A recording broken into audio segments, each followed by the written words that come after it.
Hi guys! Nandito na naman tayo sa another Kwento Mo, I-Share Mo.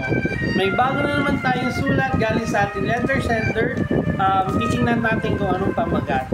Shoutout pala sa mga nasa Cebu ngayon, nasa Lanta. Ingat po kayo, please pray. And shoutout po kay Attorney Edith Yap. Nasend ko na po yung in-email ko yung kailangan ko. Tapos matutungayan nyo ang aking kwento. Nakakakilabot lalo na sa panahon ngayon na magdarating ang Halloween. May isang experience ako about sa isang karanasan ko doon sa isang lugar na pag dumadaan ako, umuulan. At pag umuulan, may nakikita akong babae. Sana ma-inspire kayo at matakot sa kwento ko.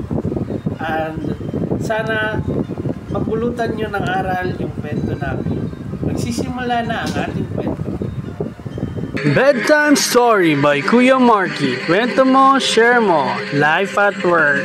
Lahat sasabihin with no hold bars. Okay, let's start. Bedtime Story by Kuya Marky. Kwento mo, share mo. Life at work. Lahat sasabihin with no hold bars. Okay, let's start. Dear Kuya Marky, kumusta sa mga tagapakinig at taga-subaybay na may ma-inspire kayo sa kwento ko ngayon? Kabitan po ako sa mga storya na sinishare niya po. Hi! Ano ba yan? At itawag niyo na lang ako. Ang tagal naman ng bus. George. Naiinip na ako. Uwing-uwi na ako. Kasi ang dilim-dilim pa. Mag-isa lang ako taong ulan. Maya-maya, may nakita akong isang babae. Miss! Hi! Ayaw niya. Ang layo. Kaya nilapitan ko. Miss! Sino pangalan mo? Di man lang ako umimik. Tas, nakita ko yung relo ko at may nahulog akong bimpo. Dinampot ko. Nung dinampot ko, ayun, nawala yung babae. Hala, nawala yung babae. Namalikmata ako.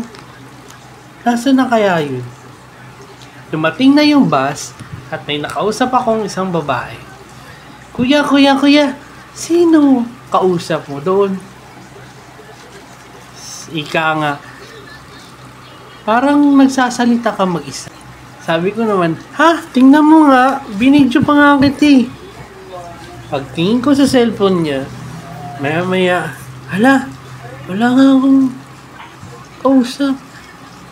Kaya takang-taka ako, nanlamig ako bigla. Nanindig ang balahibo ko na parang natatakot ako. Ha? Bakit? Paano nangyari? Ewan, di ko alam.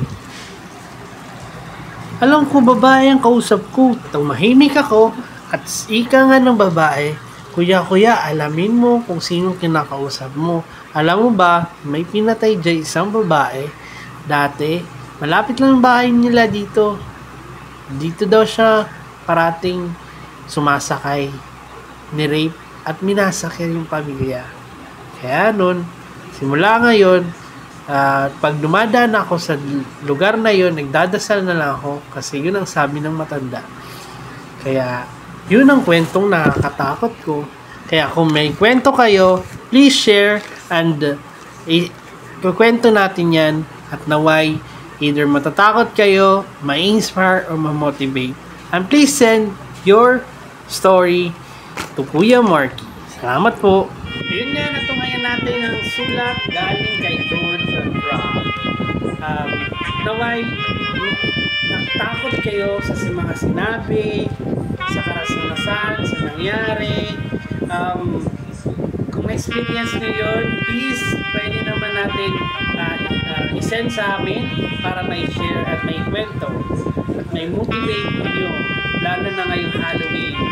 Maraming inspiring stories na experience ng tao pagdating sa mga mundo.